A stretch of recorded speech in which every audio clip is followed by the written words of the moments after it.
mode. So the last case for today, I want to share with you.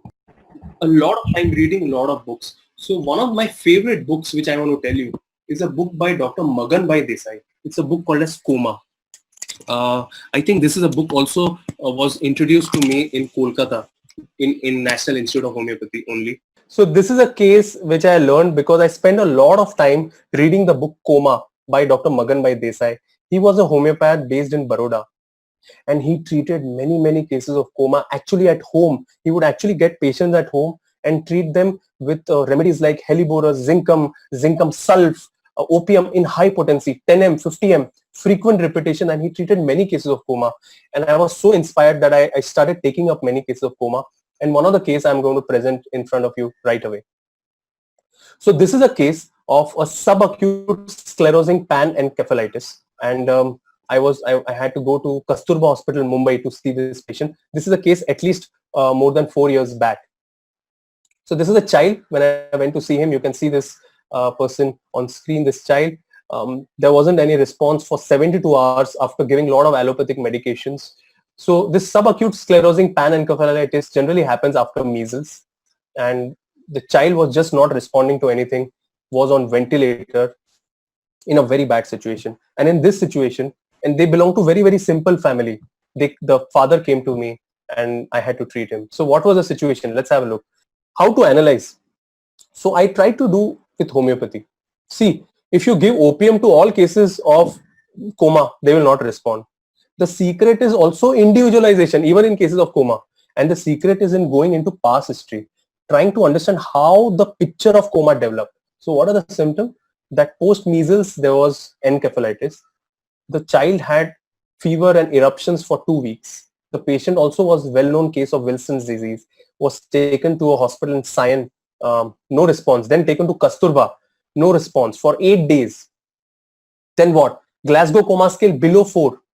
Glasgow's coma scale is a very important scale to know the type of the response to coma. This is why I want to tell you, homeopaths, I don't know, most of you know, but I come from a history of, my parents are ophthalmologists. So for me, it was very important to know much before going into homeopathy, clinical diagnosis, clinical investigations, clinical symptoms. So I spend a lot of time studying with different allopathic doctors about clinical medicine as well.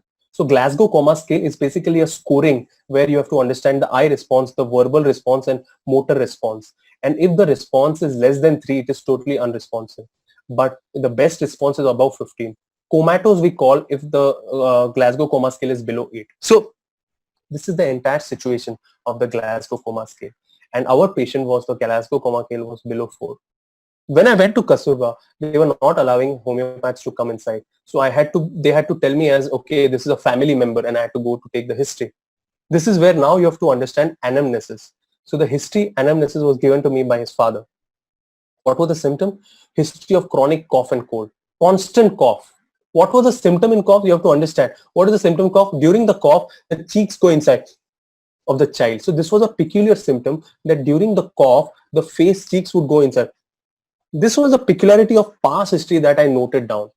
Fever was not improving for 3 weeks. I asked the mother that during fever, there was fever around the area of umbilicus. Now you can see how minutely you have to analyze the case. The feet became cold during examination, during the fever also. No thirst, no appetite. Very difficult to express. Nature about him beforehand. So you're not going to get any nature right now, because right now the patient is comatose. What was the nature? Previously nature dull, not able to respond at all. Mother's history during pregnancy, no response. So now how to analyze this? How to analyze this case? So especially now, how to find out this symptom where cough, the cheek is drawn in. This kind of symptom, concomitant, is often Bogart-Bonninghausen characteristics repertory. So I open cough, concomitant, cheeks drawn in, and you can all see this in repertory, all of you in front of you, and there's a remedy, Carbovich. That's the remedy in front of you. And that's the remedy when I analyze. Now I analyze with Bogart-Bonninghausen repertory, sleek comatose, partial heat umbilical region, coldness lower extremity feet, coldness hands, cough, concomitant, cheeks drawn in, and very important from generalities, measles after, and you can see Carbovich coming up. This is a way to analyze, but don't stop here. Then I analyze with Fatak repertory, reaction, lack of, poor. Coldness single part, Karbovich. Don't stop here. Go to Materia Medica. Fatak Materia Medica. Vital power becomes low. Loss of vital fluids. And especially from grave and serious disease. So that's what I did. In this type of cases, you cannot give 1M or 30M. I gave Karbovich 10M. Karbovich 10M, what you have to do in coma cases, take liquid and kind of apply it on the wrist, on the ankle and on the forehead. So beautifully with Karbovich 10M, within 4 doses, the response of Glasgow went from 4 to 9. And after 2 days, the response stopped. Then I went to 50M. And with help of 50M, beautifully, the response improved. The child later on became conscious. The vitals improved. Ventilator was put off.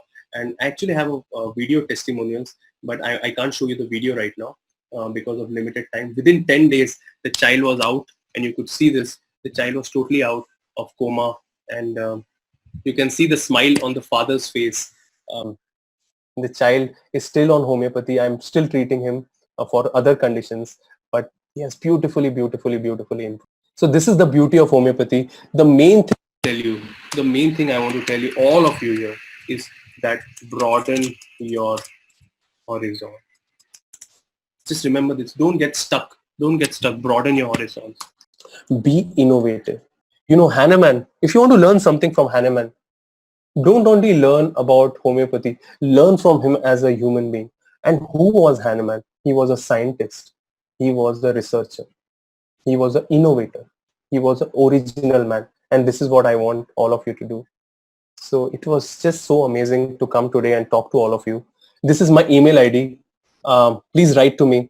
I would really like all of you to write to me and tell me how did the talk go. And if you have any questions, thoughts, just write to me. I've written a couple of books. I've written a book on mind rubrics. I've written a book on Materia Medica, Nosode Sarcode. My new book on thyroid is going to be published. My new book on different repertories is going to be published.